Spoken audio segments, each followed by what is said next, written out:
ያልታወቀው አላህና የታወቀው እግዚአብሔር የሰለፊዎች የሐሰት ሙግት በተዋህዶ የእውነት ብርሃን ሲፈርስ መለኮት አይሞትም ያላልኩት ለምን ትላለህ? ለምን ያላልኩት ለምን ትላለህ?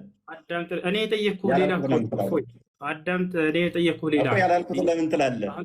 አንተ ጥያቄ ነው የጠየቅከው። ስለዚህ አዳምጥ። እሺ ልመልስልህ። የኔ ተራ ነው የምጠይቅህ እኮ አዳምጥ። የኛ መልስ አታውቀውም።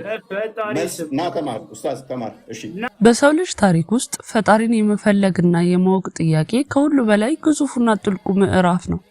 ይሁን እንጂ በዘመናችን በማህበራዊ ሚዲያ መስኮቶች በሚደረጉ የሃይማኖት ክርክሮች እስልምናን ወክለው የሚሟገቱ ወገኖች ይህንን ረቂቅና መለኮታዊ እውነት ከማብራራት ይልቅ የቃላትን ድምጽ በማጋጨትና በሚስጥር የተሸፈኑ ጥቅሶችን በስጋዊ አእምሮ በመተርጎም የታወረውን የግራ መጋባት ድባብ ይበልጥ እየጋረዱት ይገኛሉ። ለዚህ በቅርቡ በአንድ ኦርቶዶክሳዊና በሰለፊ ሙስሊም መካከል የተደረገው ክርክር ትልቅ ማሳያ ሆኖ ሊጠቀስ ይችላል። የፈጣሪ ስም አላህ ነው ከሚል የቋንቋ ድርቅና አንስቶ አምላክን እንደ ሰው እጅ ባትና ወገብ ያለው አካል አድርጎ እስከመሳል የሚያደርሰው የሰለፊ አስተምህሮ ፈጣሪን ከመለኮታዊ ክብሩ አውርዶ ወደ ፍጡርነት ደረጃ ዝቅ የማድረግ የሚጥሩ የጸጽ ሙግቶች መፈልፈያ ሆኗል። የዛሬው የሎጊያ ቲዩብ መርሃ ግብራችንም በውጫዊ የቃላት ጩኸት የታጀቡትን እነኚህን የሰለፊያ የሐሰት ክርክሮች መጋረጃ ቀዶ ወደ እውነተኛው መለኮታዊ ብርሃን የሚመራ ጥልቅ ዳሰሳን የያዘ ነው። አላህ የሚለው መጠሪያ ከእስልምና መምጣት በፊት በነበረው የአረብ ጣዖት አምልኮ ውስጥ የነበረው ሚና ምን ነበር? በአረበኛ መጽሐፍ ቅዱስ ውስጥ የቃሉ መገኘትስ በሰለፊዎች እንደሚወራው አላህ የፈጣሪ የግል ስም መሆኑን ያረጋግጣል ወይስ የቋንቋ ገደብን ያሳያል? የሚሉትን ጥያቄዎች በታሪክና በቋንቋ ሰዋሰው ሚዛን ይፈትሻል።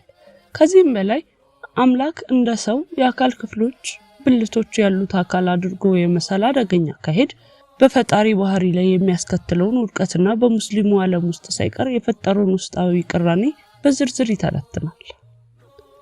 በተመሳሳይ በመጽሐፍ ቅዱስ ውስጥ የእግዚአብሔር ዙፋን እጅና እግር ተብሎ የተጠቀሱት መግለጫዎች በኦርቶዶክሳዊ ተዋህዶ ነገረ መለኮት ውስጥ ያላቸውን ረቂቅና ምሳሌያዊ ትርጉም በማብራራትም ነቢያት የሰበኩት እግዚአብሔር በአካል ሶስት በባህሪ በመለኮት አንድ ይሁን አምላክ መሆኑን ከመሰረቱ ያስረዳል። ይህ መርሃ ግብር ከውዥንብር የጠራ በአመክንዮ የሰከነና በታሪክ እውነታዎች የተደገፈ በመሆኑ ማንኛውንም በጥርጣሬና በጨለማ ውስጥ ያለን ሰው ወደሚደነቀው የእውነት ብርሃን የሚያመጣ ለሰሚውም ልብን የሚሞላ ምላሽን የሚሰጥ ነው። እውነትን ከስህተት መለኮትን ከፍጡር መለየት ለሚፈልግ ሁሉ የተዘጋጀው መሰናዷችን እነሆ ተጀመረ። አብራችሁን እስከ ፍጻሜ ቆዩ።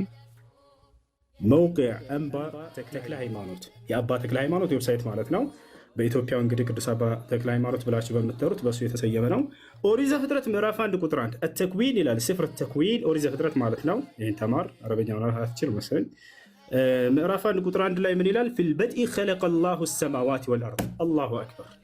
ምን ይላል በአረበኛው?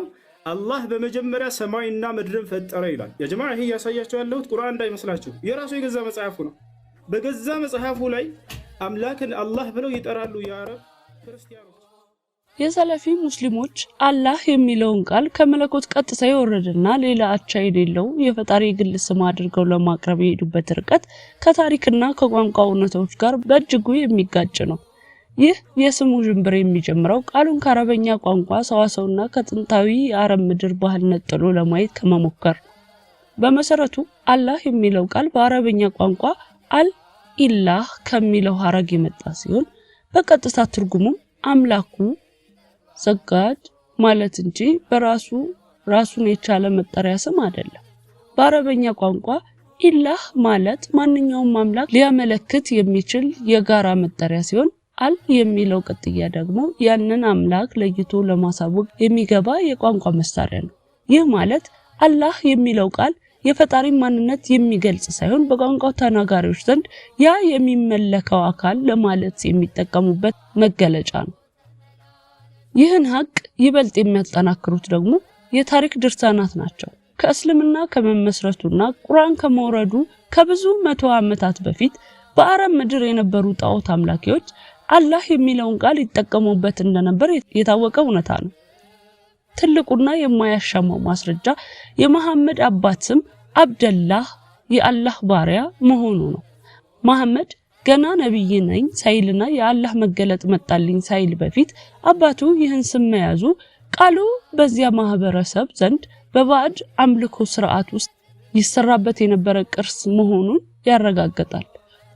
በወቅቱ የነበሩ የቁረሽ አረማውያን አላህን የጣዖታት ሁሉ የበላይና የሰማይና የምድር ፈጣሪ አድርገው ቢቀበሉም ከእርሱ ጋር ግን ሌሎች አማልክትን ያጋሩም ነበር። ስለዚህ አላህ የሚለው ቃል ከባዕድ አምልኮ ተውጣቶና የነበረን ባህል ተከትሎ የመጣ እንጂ በሰለፊዎች እንደሚወራው አዲስና ሰማያዊ መገለጥ ያለው ስም አይደለም። በመግቢያችን በጠቀስነው ሰሞንኛ ክርክር ወቅት ሙስሊም ወገን እግዚአብሔር የሚለው ቃል በአረበኛ መጽሐፍ ቅዱስ አላህ ተብሎ መጠቀሱን እንደ ትልቅ ድል ሊቆጥረው ቢሞክርም ይህ ግን የቋንቋና የነገረ መለኮትን ልዩነት ካለመረዳት የመነጨ የዋህነት ነው። በአረበኛ ተናጋሪ አገራት ያሉ ክርስቲያኖች አላህ የሚለውን ቃል የሚጠቀሙት በቋንቋቸው አምላክ ለማለት ሌላ የተሻለ ቃል ስለሌለ ብቻ ነው። ይህም ልክ በእንግሊዘኛው ጋድ የሚለው ቃል በክርስቲያኑም በሙስሊሙም አልፎ ተርፎም በአረማውያኑ ዘንድ ለራሳቸው አምላክ መጠሪያነት ይውላል። ነገር ግን ቃሉ አንድ ስለሆነ ብቻ ሁሉም የሚያመልኩት በአምላክ ባህሪ አንድ ነው ማለት አይደለም።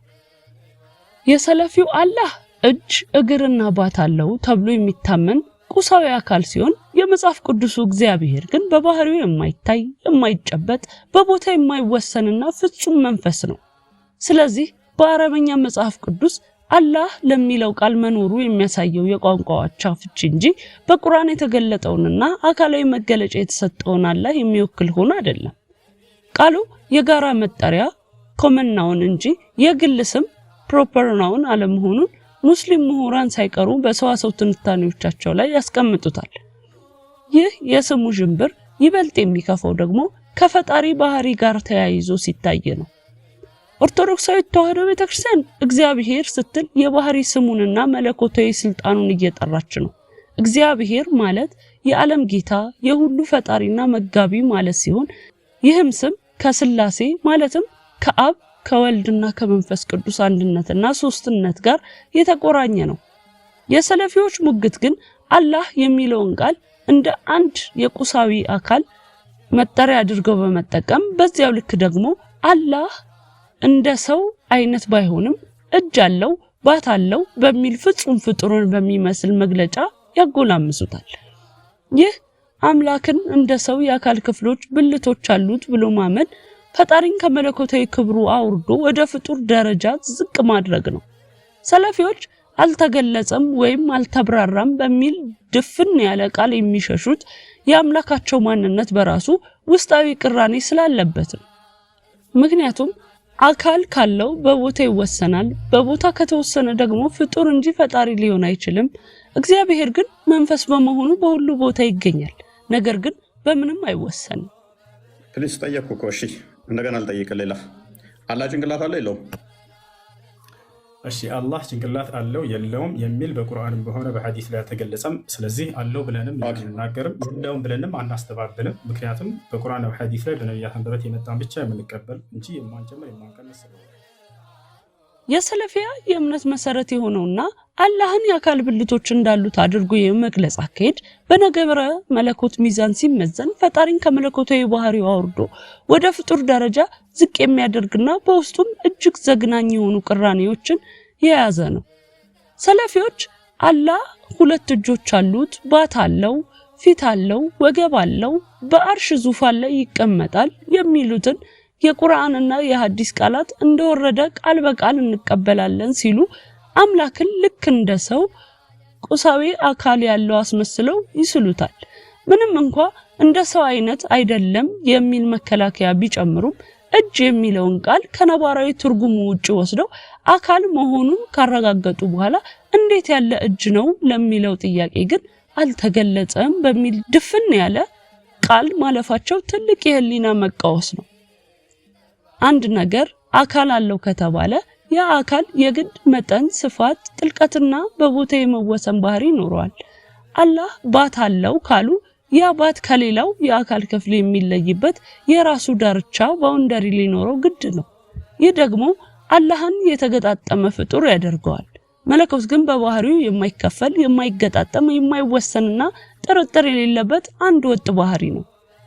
አንድን አካል የሚያሰኘው በቦታው መወሰኑና ክፍሎች ያሉት መሆኑ ሆኖ ሳለ ሰለፊዎች ግን አላህን ክፍሎች ያሉት አካል አድርገው ስለው መልሰው ደግሞ አይወሰንም ማለታቸው ፍጹም አመክንዮአዊ ውድቀት ነው።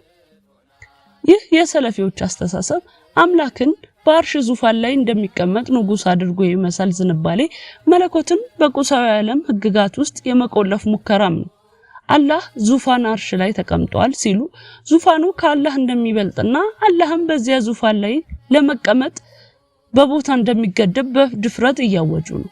ይህ አመለካከት አምላክን የቦታ እስረኛ የሚያደርግ ሲሆን በኦርቶዶክሳዊ ተዋህዶ ትምህርት ግን እግዚአብሔር በሁሉ የመላና በሁሉ ያለ እንጂ በዙፋን የሚወሰን አይደለም።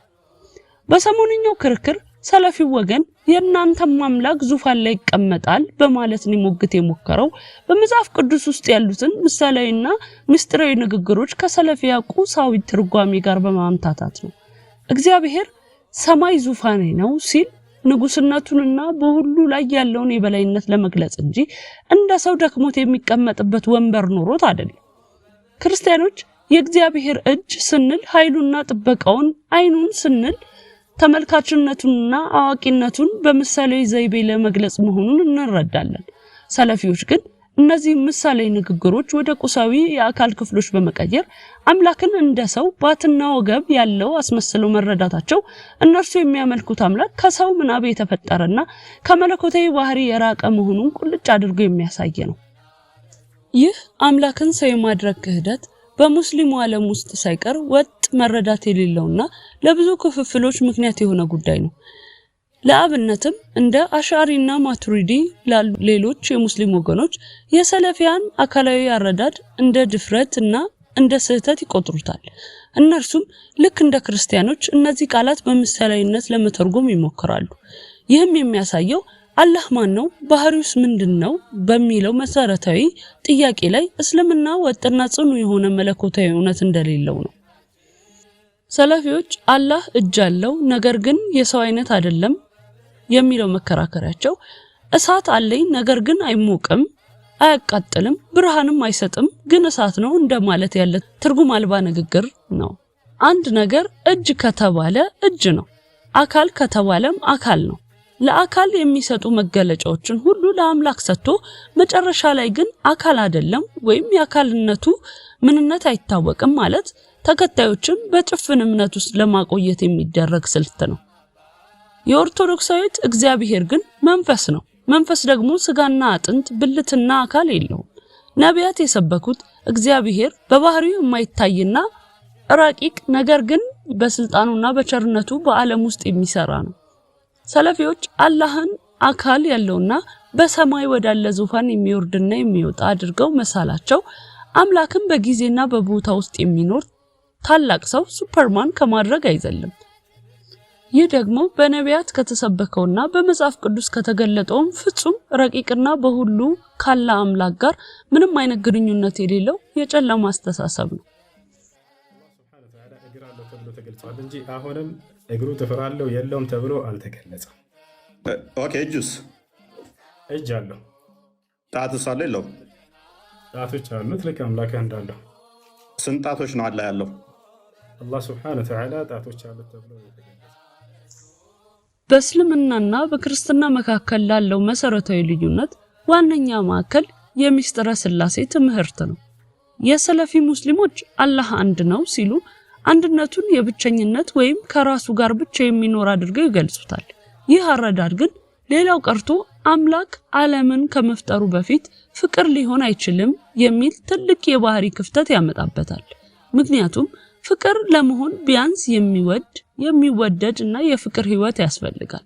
እግዚአብሔር ግን ዓለም ሳይፈጠር ፍጥረታት ሳይኖሩ መላእክት ሳይፈጠሩ በፊት በራሱ ፍጹም ፍቅር ነበር። ይህም የሆነው በአካል 3 አብ፣ ወልድ፣ መንፈስ ቅዱስ በባህሪ አንድ በመሆኑ ነው። ይህ የሥላሴ አስተምሮ እንግዳ ወይም በኒቂያ ጉባኤ የተፈጠረ ሳይሆን ገና ከኦሪት ዘፍጥረት ጀምሮ ነቢያት ሁሉ የሰበኩትና መጽሐፍ ቅዱስ ከመጀመሪያው እስከ መጨረሻው የሚመሰክረው መሰረታዊ ሀቅ ነው። ገና በኦሪት ዘፍጥረት ሰውን በመልካችን እንደ ምሳሌያችን እንፍጠር በሚለው ቃል ላይ እንፍጠር የሚለው ብዙ ቁጥር የእግዚአብሔርን የአካል ሶስትነት በግልጽ ያሳያል። እግዚአብሔር ይህንን የተናገረው ለመላእክት እንዳልሆነ የታወቀ ነው። ምክንያቱም መላእክት ፈጣሪዎች አይደሉምና። እንዲሁም ለአብርሃም በመምሬ ዛፍ ስር የተገለጠው አምላክ በሶስት ሰዎች አምሳል መሆኑንና አብርሃምም ጌታ ሆይ ብሎ በአንድ ቁጥር መጥራቱ ነቢያት የሚያመልኩት አምላክ በአካል ሶስት በባህሪ አንድ መሆኑን የሚያሳይ ጥልቅ ማስረጃ ነው። ነብዩ ኢሳይያስም በመቅደስ ውስጥ ሱራፌል ቅዱስ ቅዱስ ቅዱስ የሰራዊት ጌታ እግዚአብሔር እያሉ ሲያመሰግኑ ማየቱ ለሶስቱ አካላት ለአብ ለወልድና ለመንፈስ ቅዱስ የሚቀርብ የአንድ ባህሪ ምስጋና መሆኑን የቤተክርስቲያን አባቶች በስፋት ተርጉመውታል። ስለዚህ ስላሴ የነቢያት ሁሉ ስብከትና የእግዚአብሔር የባህሪ መገለጫ እንጂ ሙስሊሞች እንደሚሉት ከዘመናት በኋላ የተጨመረ እንግራ ትምህርት አይደለም። የቁርአኑ አላህ ግን አልወለደም አልተወለደምም በሚል መሪ ቃል አምላክን ከአባትነትና ከልጅነት ባህሪ ነጥሎታል። ይህ ደግሞ በነቢያት የተነገረለትና አባታችን ሆይ ተብሎ የሚጠራው እግዚአብሔርን ክዶ አምላክን ለፍጥረቱ ፍጹም ባዕድ እንዲሆን አድርጎታል። ነቢያት የሰበኩት እግዚአብሔር አባት ነው። እርሱ ለሰው ልጆች ካለው ጥልቅ ፍቅር የተነሳ በስጋ ተገልጦ ዓለምን ለማዳን ቃል የገባ አምላክ ነው። በሰለፊያ ክርክር ውስጥ የእግዚአብሔር ዙፋን ወይም እጅ ተብሎ የሚጠቀሰው ነገር ሁሉ የስላሴን አንድነትና ሶስትነት እንዲሁም የመለኮትን ረቂቅ ባህሪ ካለመረዳት የመጣ ግራ መጋባት ነው። እግዚአብሔር በአንድነቱ የታወቀ በሶስትነቱ የተመለከ ዓለምን ከመፍጠሩ በፊት በራሱ ፍጹም ፍቅርና ሕይወት የነበረ የነቢያት ሁሉ አምላክ ነው። እስልምና ይህንን ምስጢር ባለመቀበሉ አምላክን ፍቅር ሊሆን የማይችል እንዴት ተብሎ ሲጠየቅ መልስ የሌለውና በብቸኝነት ውስጥ ያለ አካል አድርጎታል። ይህም ከነቢያት ስብከት ጋር ፍጹም ተቃራኒ ነው። ተናግሯታል ፍጥረትን ከመፍጠሩ በፊት ወይንስ ፍጥረትን ሲፈጥር ነው የተናገራት? ስለዚህ አላህ ከባህሪያቱ ኤክሰርሳይዝ ያላደረገው ፍጥረትን ሲፈጥር ብቻ የሚያደርገው ባህሪ ነበረው ማለት ነው። የዛሬው መርሃ ግብራችን ለማጠቃለል በሰለፊ ሙስሊሞችና በኦርቶዶክሳውያን መካከል የሚደረገው ክርክር የቃላት ፍልሚያ ሳይሆን የማንነትና የባህሪ ልዩነት ነው። አላህ የሚለው መጠሪያ ከታሪክና ከቋንቋ አንፃር ሲመረመር ከእስልምና በፊት በነበረው የአረብ ጣዖት አምልኮ ውስጥ የነበረና አምላኩ ከሚል የቋንቋ ትርጉም የማይዘል መሆኑን አይተናል። በሰለፊዎች አላህን እንደ ሰው እጅ ባትና ወገብ ያለው አካል አድርገው መሳላቸው ፈጣሪም በቦታና በቁስ በመወሰድ ከመለኮታዊ ክብሩ አውርደው ፍጡር ወደ መምሰል ደረጃ አውርደውታል። እንዴት ያለ ነው ሲባሉ መልሳተው አልተገለጸም በሚል ድፍን ሐሳብ መሸሻቸውም የሚከተሉትን አምላክ ምንነቱ ያልታወቀና በምናብ የተሳለ ባዕድ አካል መሆኑን ያረጋግጣል። በአንጻሩ ነቢያት የሰበኩትና ኦርቶዶክሳዊት ተዋህዶ ቤተክርስቲያን የምታስተምረው እግዚአብሔር በባህሪው ረቂቅ መንፈስ በአካል ሶስት ስላሴ በባህሪ አንድ የሆነ ፍጹም ፍቅር ነው።